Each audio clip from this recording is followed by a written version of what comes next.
Flashback în ultimele minute din această ediție. Ziua de mâine aduce următoarele subiecte. După cel de-al doilea război mondial, în plină perioadă de avânt a războiului rece, melomanilor din spațiul sovietic le-a fost interzis contactul cu muzica vestului, de la rock la blues, de la pop la disco.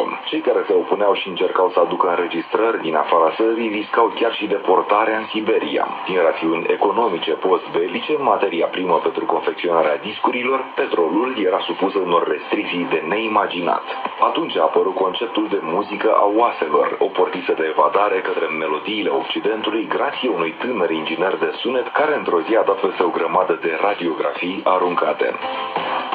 În momentul de față implementăm și am lansat de fapt recent proiectul Construim Vise, finanțat în cadrul programului În Stare de Bine, prin care vrem să facilităm accesul copiilor și tinerilor din aceste două comunități la activități culturale, vrând ca prin acest mod să putem ajuta să devină în viitor cetățeni implicați, așa cum ne dorim noi ca organizație și cum cred că își dorește toată lumea din jurul nostru.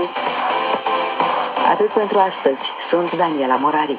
Ne auzim și mâine aici, la Radio România Actualități, după buletinul de știri de la ora 19. Acum închidem Smart Box.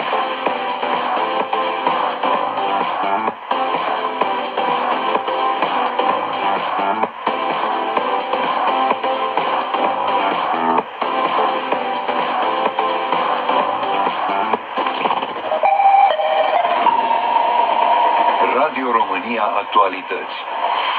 Dan Alexandru. Alternative. Bine v-am regăsit, am ajuns unde ne-am propus, dar mai sunt și altele de spus.